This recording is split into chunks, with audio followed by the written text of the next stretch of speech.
welcome to another episode of A Fat Perspective. This is a podcast made to talk about all bodies. And because I'm fat, this is told from a fat person's perspective. And with me today, we have the ever so fabulous Tammi. Tammi is a women's activewear designer. And fun fact, Tammi and I went to high school together, and she was my class president. Thanks for being willing to jump on, Tammi. And I recently been really curious about the role of diverse bodies in design, because there's so many things going on in the fashion world right now. The controversy of being more inclusive, dressing different bodies. So I am really curious, first of all, what, and it's okay if you are not for diversity, because not everyone is.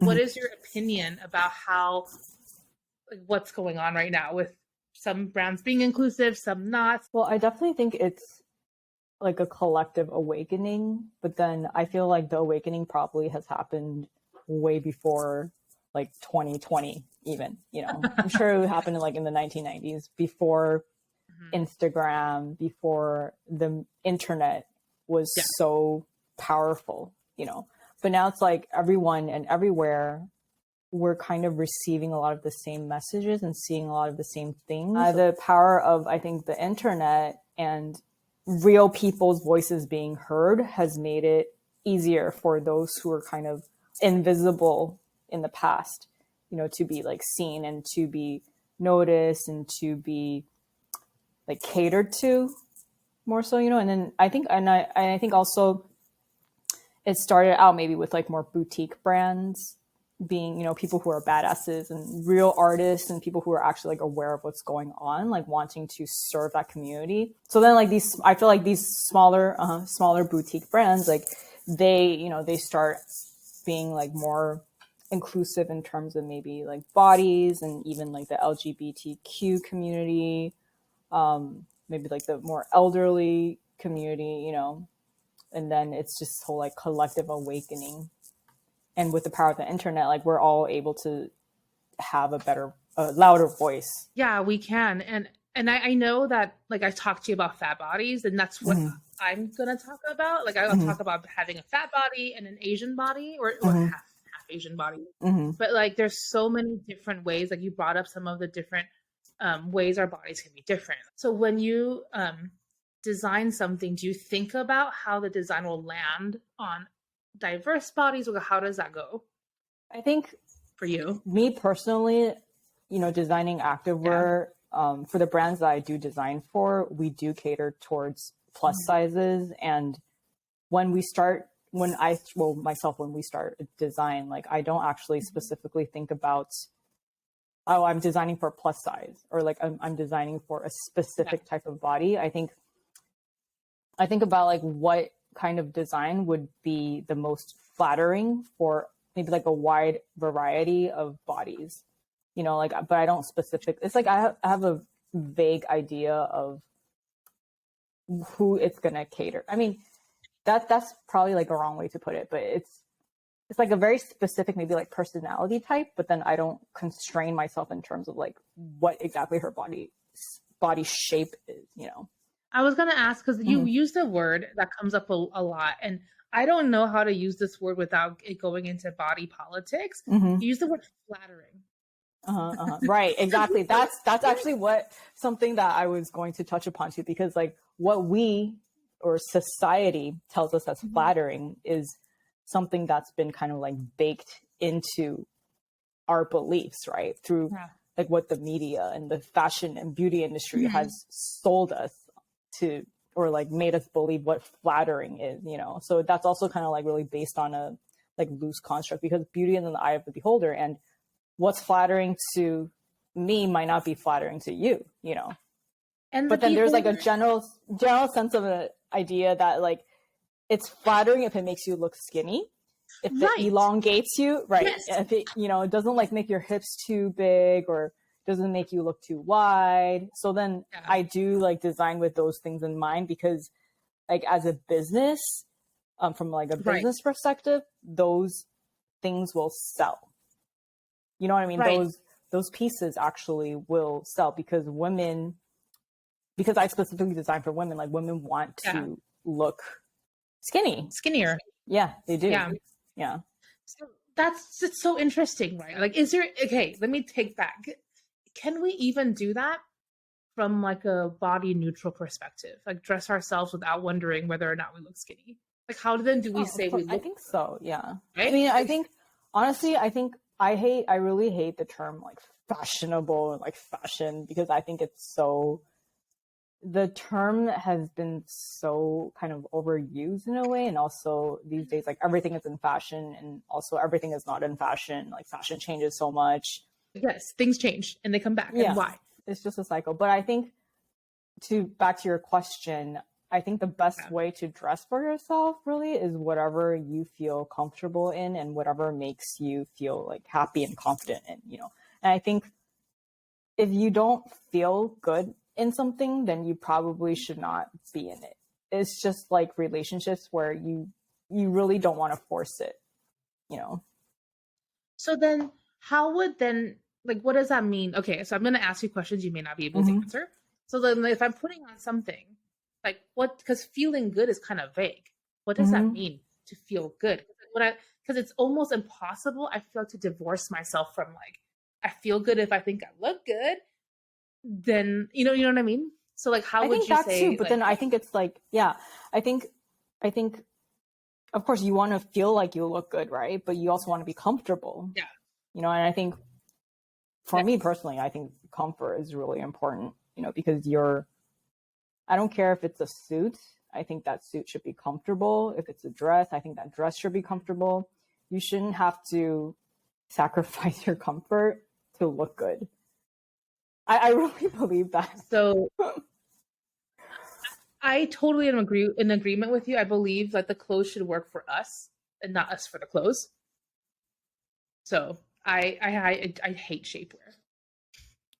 I mean, if you're comfortable, I mean, some people are comfortable in shapewear, like it's true because, for example, like I don't wear shapewear, but I have leggings that are maybe like more compressive that I wear on a daily basis because I feel like it helps me carries me around. It supports me when I need to walk a really long way, carrying a lot of stuff. That's why people wear maybe higher compression leggings and higher compression activewear. So during their HIIT training. So it acts like the extra layer of fascia that helps you through your workout, helps you build your muscles and supports you. Okay. But I feel really comfortable in slightly more compressive leggings for a day, for every day, running errands, going to work, carrying laptops, samples, lugging everything back and forth, because that supports me. I mean, that makes sense. And I was just thinking when you said that,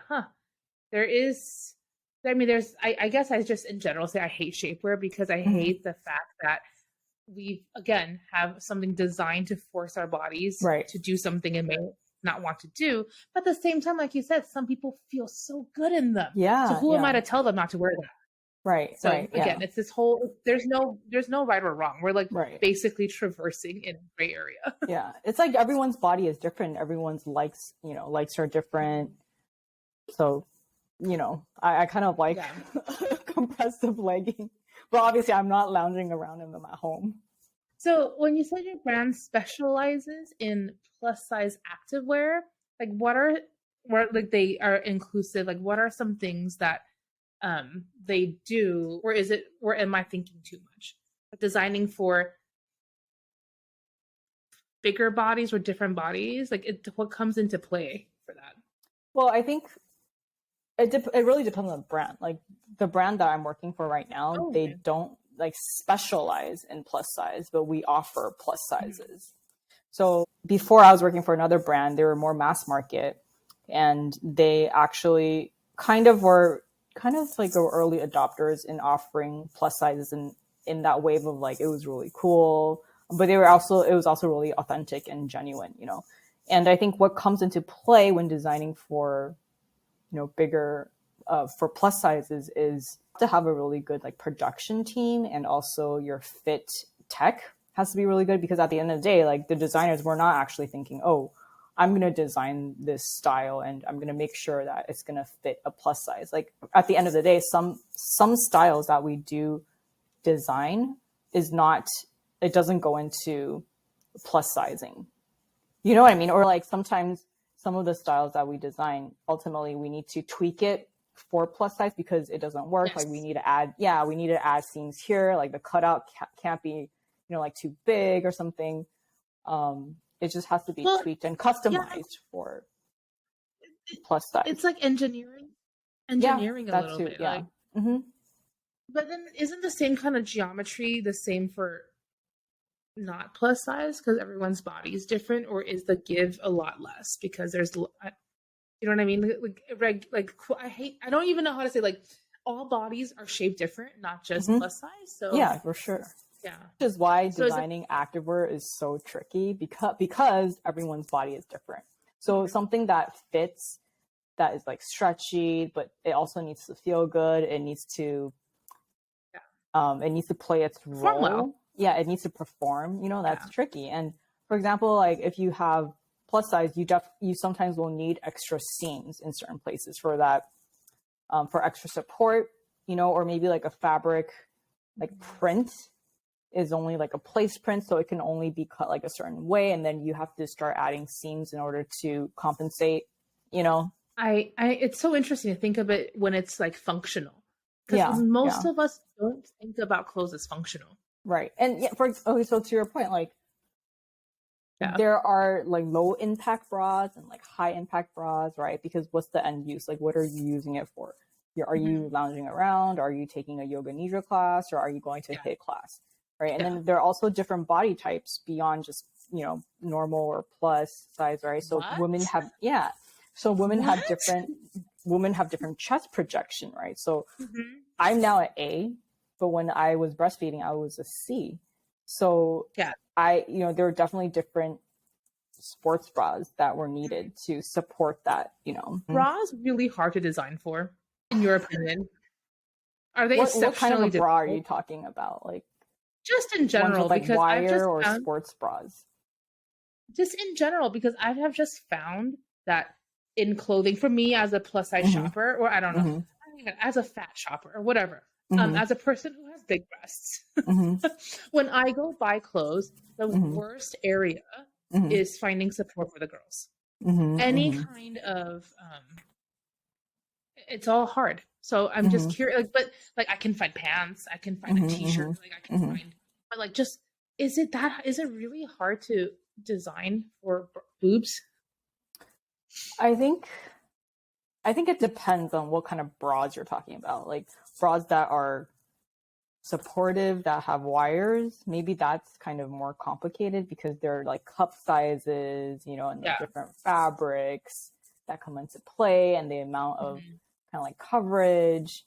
But I think in terms of sports bras, I think it's okay. It's not, I don't feel like it's super, super complicated. You just have to factor in what your end use needs to be, right? What the ultimate goal is. For example, again, like I said, if you wanted something for a lower compression or like a high compression, mid compression, you know, and then you factor in what type of a fabric you're using, you know, how long it is, how short it is, you know, maybe something longer line, it will give you more support, and something in a longer line that has even a like more compressive fabric will give you even that much more support.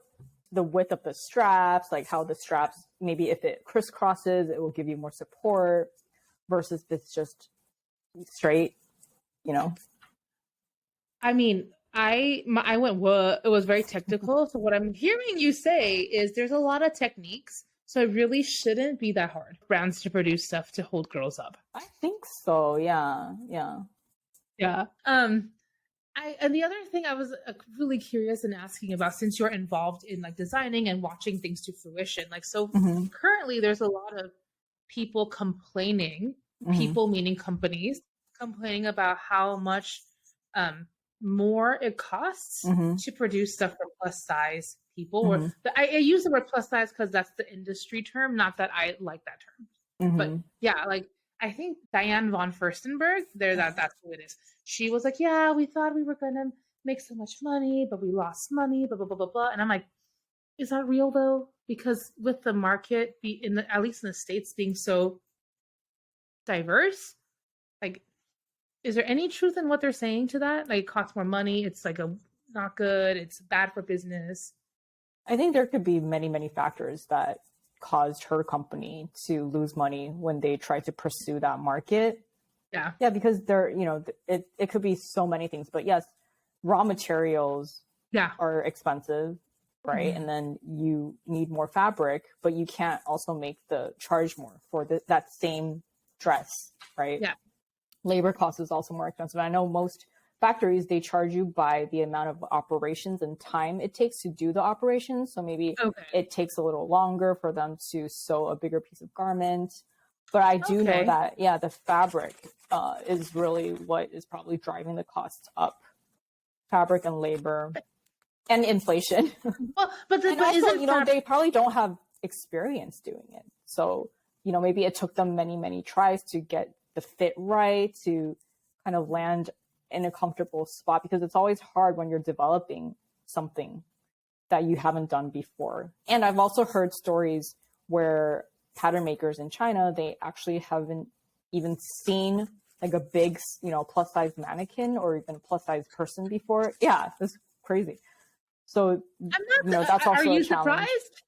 I'm not though. Yeah. Yeah. Like in some rural places. So pattern makers that companies use don't know how to make patterns for bigger bodies. Then why? I mean, it depends. Companies using those patterns. It depends, right? It's probably cheaper, right? It depends on the company too. So fascinating. I mean, I understand like the raw materials costing more, that makes sense, right? Like when I buy stuff, it's like my friend's like, I need 4 yards. I'm like, I need 6 yards. Do you think it's like ethical? Well, I don't know. Like, what are your thoughts about some people charging more for plus size, or like, are there companies that charge more for plus size? I can't think of any off the top of my head. I guess the example I was thinking about was a photographer who, this is not design. So, there was a photographer who posted on social media who says, "Hey, like for a regular model, it'd be $100, but if you're plus size, $150." Wait, what? So then I'm like, that's really why? To shoot someone? And to edit, yeah. That makes no sense to me. I don't know. I mean, I don't know what their reasoning is, but that seems kind of weird. So it's like, is it because fat bodies are that much harder to make, quote, look good? So then it's like more technical, it takes more time, more, like, it all seems ridiculous. You have to ask him or her. I know. It's you should ask. You should totally ask. Here, sir. Yeah, I would ask. I'm like, why? Why? Yeah. And then someone complained about it and it blew up. But yeah, I think what happens isn't that people charge more money. I think brands just don't make it. Yeah. So then it's like, is it worth the investment for brands to go inclusive? I think so. I mean, I think it also depends on the brand itself, and what the leadership and what their business strategy is, and where they want to position themselves. And it's also it's kind of like a political statement too, right? I support different bodies. I support the marginalized bodies of all time. Yeah. I mean, I've always been curious. I always say this, which is, it's always confrontational. Whenever I walk into a luxury brand, they're like, "Oh, hi." I'm like, "Oh, hey. By the way, your brand hates fat people." I know, it's so. I always say that, and they're always like, "Why?" I'm like, "Well, can you find one single item in your store that fits me?" No. Okay, great. How about your bags? Like, your straps don't fit around my boobs. So it's like, I have to say, I feel like in the high fashion world, except those who are super cool and created by actually, again, like artists, who are aware and genuinely want to be inclusive, I feel like there's a lack within that very high fashion world where it's not inclusive in that way. If you were to guess why, what would you say? I think maybe because it's run by skinny people. No, I'm serious. People who are Caucasian or European and just, Mhm. run by maybe men also at the very top level. Karl Lagerfeld. Yeah. What? Who are just skinny. And even myself, like working in the fashion industry, I do feel the pressure that, I need to look a certain way. I need to dress a certain way. I need to maintain a certain type of look. You know what I mean? And I need to always like look cool when I go into work. And cheesy is never cool. No. Yeah. So the Devil Wears Prada get it correct with that kind of pressure to dress into like that kind of in the fashion industry? I think it also depends on what. Depends on the place. Yeah, it depends on the brand, depends on the company, depends on what position you are working in, But usually I almost feel like most designers are just run really ragged and I don't have time to dress up every day. I need to run around and be in sneakers to actually get my job done. But what do you think it's gonna take for those brands to change their mind? Because I see certain things are like incongruous. Like I think I was really upset at Chanel. Mm-hmm. I mean, because they were like, "Oh, we're collaborating with Pharrell Williams for Black History Month," and I'm like, "Your stuff is not made for Black bodies. Like, what is this collaboration about? Your stuff is made for That's so funny skinny." because I didn't even know that. Yeah, I was looking through the site. I'm like, "What? We honor Black bodies?" I'm like, "No, you don't. You honor this body." I think maybe eventually they will realize that they need to be inclusive in terms of body size. And obviously now they know that they need to be inclusive in terms of like racially inclusive. And I think they're not really making product that supports that message. That's the thing, right? Like to truly be inclusive, like of Black bodies. Like, I mean, I don't have a Black body, but I really imagine just you'd want to have like, on the surface, a lot, it's kind of just on the surface as well. And I think a lot of these luxury brands, there's been a trend of luxury, like high street is now super cool and high fashion. And then you have all these really cool Black celebrities wearing these high-end brands that make it cool, and then now their business is really good. So Chanel probably thinks, oh, Gucci did really well in this market, so we're going to do that too. Right. So maybe if Gucci did it. Maybe if Gucci did it. Well, and I like what you said, trendy, right? I think that's the thing, like I'm having a bad taste in my mouth about, and I don't know if you also feel that way. Like sometimes it seems like brands and people jump on the bandwagon for something. Oh yeah, of course. And they don't really believe it. Oh, definitely. For sure. It's just like what we were saying before the interview. We said, a lot of brands are greenwashing. You can tell. You can totally tell when brands are actually not authentic in the message that they're portraying. Can you explain what greenwashing is for those of us who might not know what they mean? So greenwash, there's so many different ways you can explain it. But for example, let's say J. Crew. We just pretend, let's say J. Crew. They can greenwash by saying, oh, we're using this recycled polyester fabric, and this is sustainable.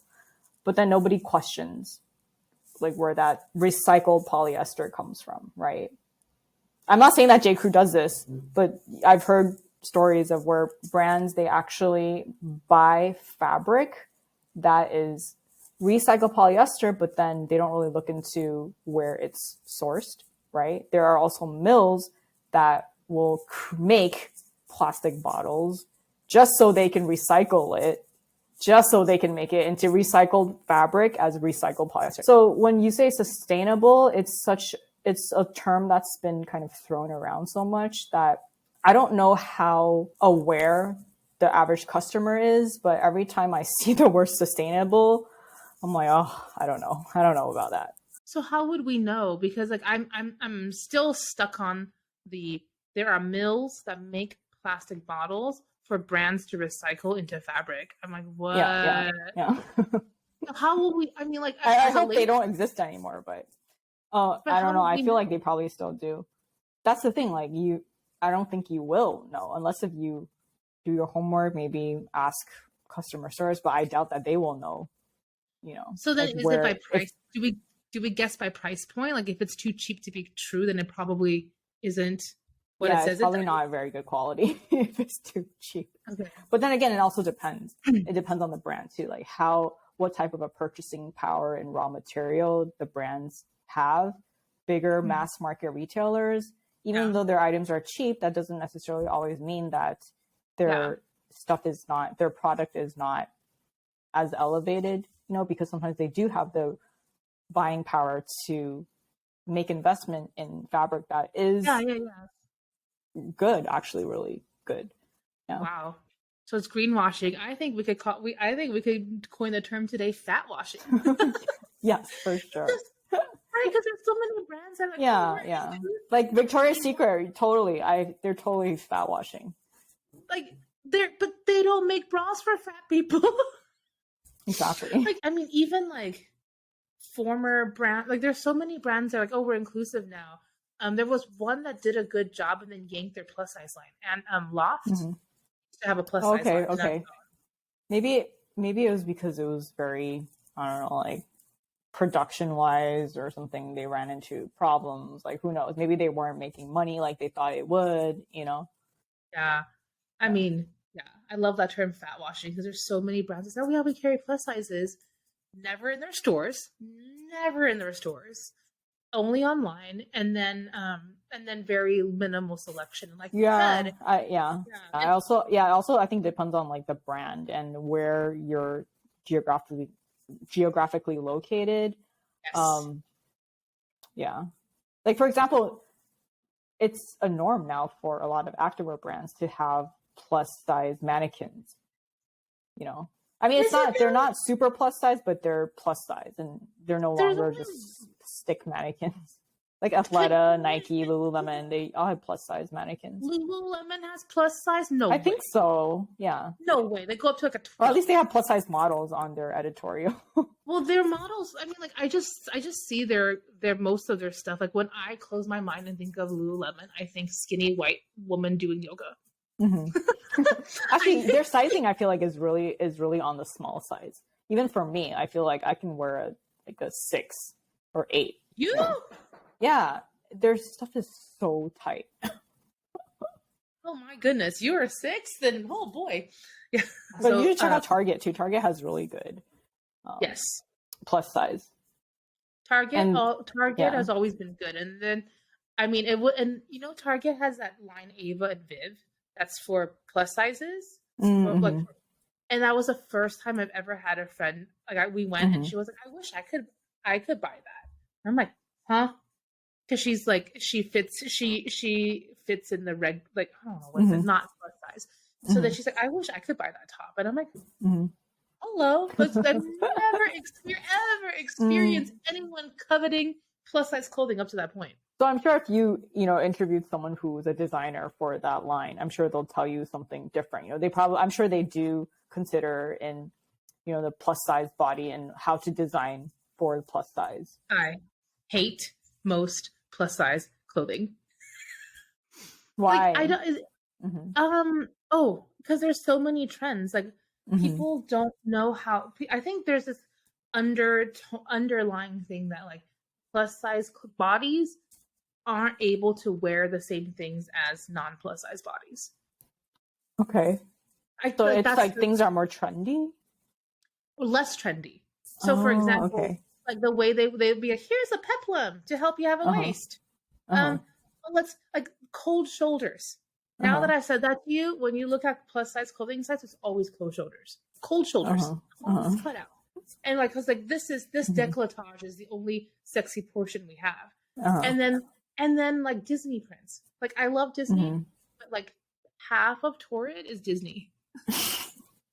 Then like ugly animal prints. Like these prints, these things. It's just like what? And it actually, it's hard to find clothes that like are in the common vernacular of like using the word chic. Like you said, I don't know. Like it tends to be frumpy. So I mean, I think it's a struggle for all body types to find stuff that to find things But I think it's even harder when, say you Tammi, you might have 10 choices and I would have 2. I think that's the difference. Yeah. I think that's so true though. It's like for everyone, it's, it's hard because I think we're brainwashed as a society to, to have these crazy beauty standards that are unreal. I mean, they are real because like there are models who look like that, but it's also not sustainable and not the norm, I would say. Models look like that, but only in pictures. I mean, true. Yeah, that's very true. One of my friends said this. That's airbrushed and photoshopped. Right. She said she was very insulted by this comment, and I'm like, no. They're just stating reality. She said she shared her picture with this guy, and he's like, oh, you look way better in pictures than you do in person. I'm like, yeah, no shit, Sherlock. Right? Like the pictures we show, we're at our optimal angle. Like you just see what I want to show you. You don't see the rest. You know what I mean? Like, of course we look better in pictures. Is your friend a model? No. Oh. No, she's not a model. She does performing arts though. But still, I was like, what? Of course you look better in pictures than in person, don't you think? In anybody, like, right? Because we get rid of the stuff we don't like. And so we show ourselves like, this is what we like. Of course. And you're not getting the 360 experience. True. So we forget that. We forget, like, of course people look better on Instagram than real life. Because it's just one 2-dimensional thing versus like in person. The whole experience. The entire. But, I mean, I don't know. I think some people are more attractive in person.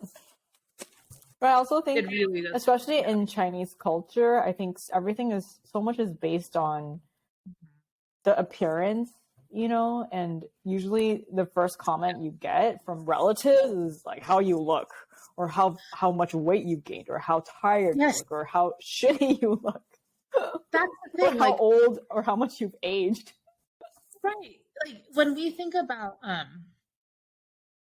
like I use a term fat phobia, like or body as worth and value. Like we think it's bad in the States. It's way worse in Taiwan.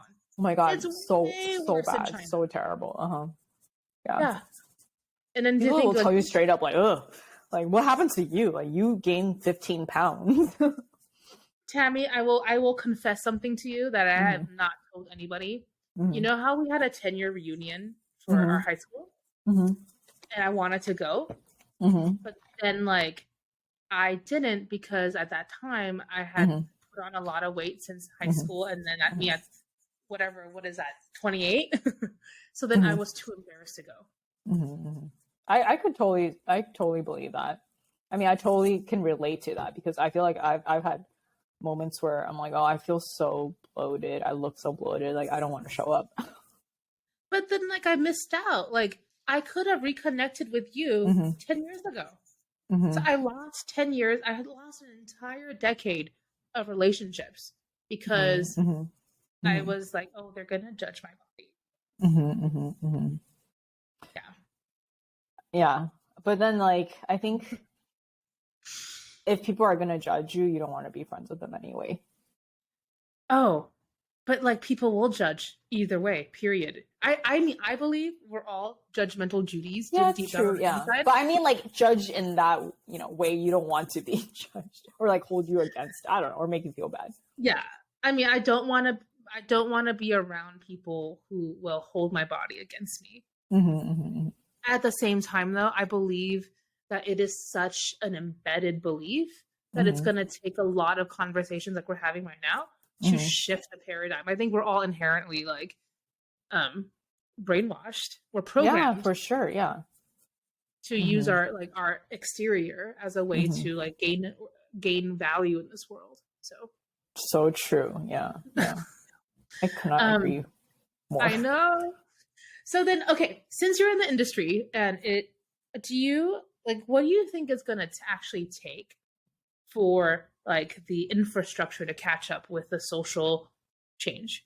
Because there's a lot of discussion on inclusivity. What do you think it's going to take for brands to really fully invest in let's support all bodies?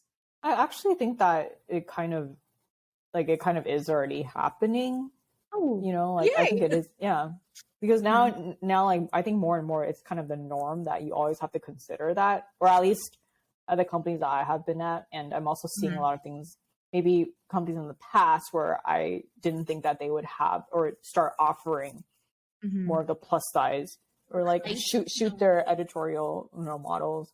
But I do think that it is already happening. So I think that there is already this shift, and the more bigger brands kind of set the tone.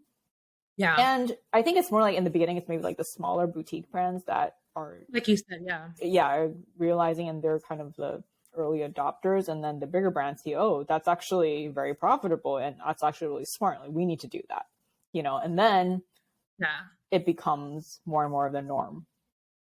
I am not crazy in saying that there is a huge market for plus size clothing, right? Honestly, like I really don't know. I'm like, I'm not crazy, because like, I mean, I feel like now talking to you, I'm sure there is, because I feel like there definitely is a need for better looking, more comfortable, thoughtful designs within this category, right? Yeah, I don't know. I think like the only like a big designer I can think that fully, like, I mean, when I say big, I mean luxury couture designer. I think that actually serves diverse bodies, Christian Siriano.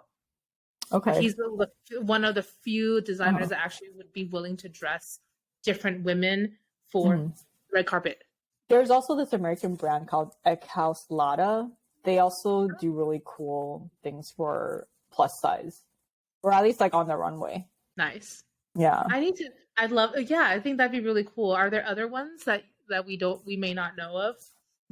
Do you know Marine Thayer? I don't even know like how to pronounce some of these brands.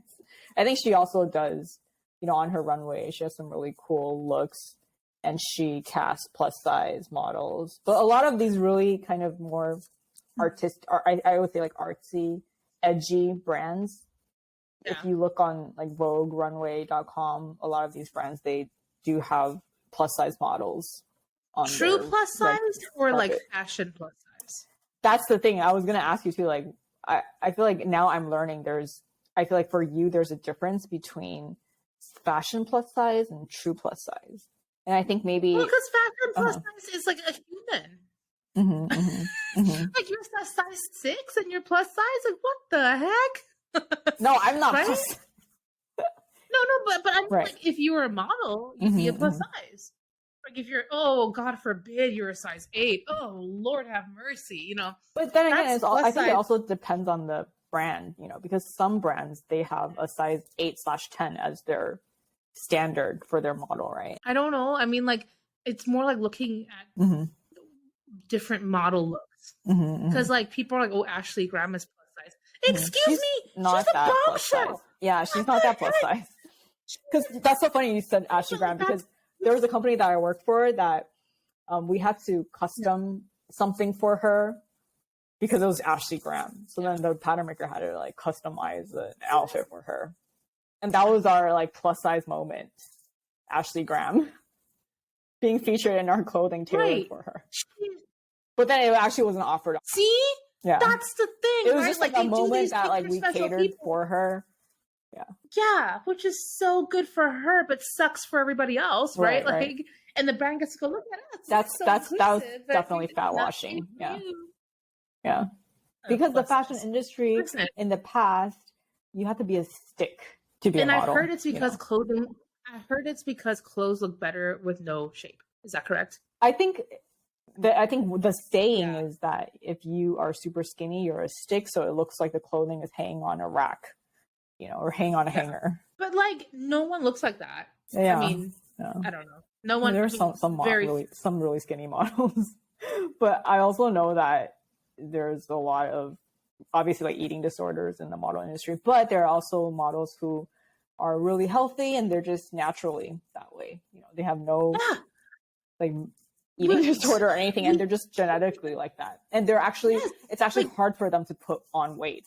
Like, I've spoken to models who have told me, oh yeah, it takes me so much effort to get tone in my muscles to actually have some shape. She's like, I have to do so many leg lifts. And I'm like, oh wow, like, that's a good problem for you. But see, that's a good problem for you. See? Exactly. See, we're brainwashed See to thinking that, yeah. We're brainwashed. Because like that's the cultural capital of the day. But if we were born in like the Rubens era, oh Lord, like the Greeks worshipped hips because it's all like a social class thing. Whatever, so like whatever shows power, that's what we covet, and whatever we, Right. whatever like in current society, it takes more money to be thin, and that's like powerful, so that's what we want. But in older times, like it costs more money to be fat, so that's what that's what people wanted. That's so interesting. But, I never thought that it would actually cost more money to stay thin. Well, think about it. You have to eat better, like the access to food, sure. To time, to leisure time, to exercise. Gym memberships are really expensive. Classes are expensive. Yeah. Well, yeah, because look at like in the States, people covet a tan because a tan means you have leisure time. Right, sure. People covet white skin because white skin means you're wealthy enough to be like an office worker. So it's like every culture has their thing about what is powerful. But it goes back to I am now on this thing where I'm like, this is all the patriarchy's way to subjugate women. True. So we can, But anyway, so for me, a true plus size, I like the only true plus size. I don't know. That's not even true. The only model I can think of that isn't va voom in the conventional sense, but has made a name for herself and is very outspoken for fat liberation or fat rights is Tess Holliday. Tess Holliday. Okay. Yeah, she was on the. Her up. Yeah, she worked. Yeah, she is like what you would consider like if you were to imagine what a fat person looks like, that's what she looks like. And so she's one of the few I can think of. So it's not so much like I just can't think of that many other. Okay, I feel like it's an uphill battle. It is. I've been living in the States for many years, and I feel like I'm now finally realizing that I don't think it's ever going to change. Oh, it will. It takes conversation. It takes people actually like being willing to let go of their identity. Like old identities, old paradigms do shift and die. I hope so in the next 100 years. It just takes a while. I mean, like if it doesn't, then Tammi, we wouldn't have voting rights. So the one other thing I wanted to ask you about, because I truly believe, and kind of we just were talking about shifting paradigms. I believe that one of the most powerful ways we shift paradigms and thoughts is by sharing stories. And so I would love, so one of my biggest things is I believe that all bodies are inherently valuable.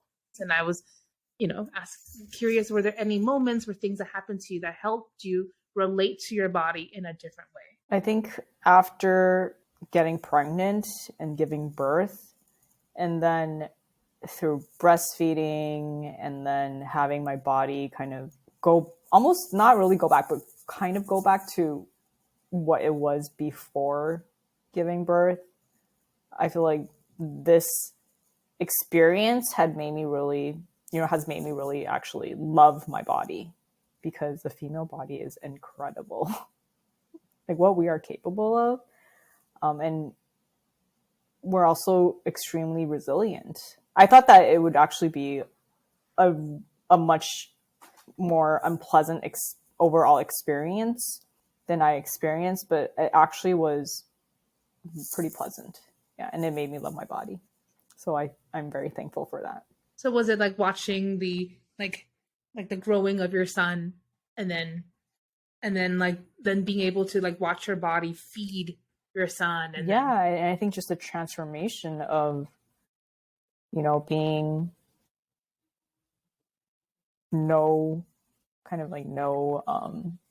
a flatter like uterus to a very full stomach, and then our body grows an organ just to keep this thing alive in us, the placenta.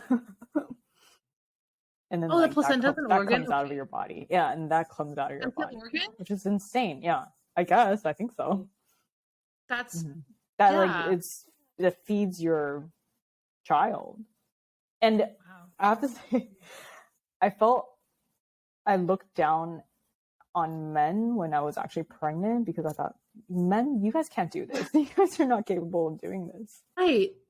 So again, what you said reminded me to think about like our bodies in like they're so sovereign.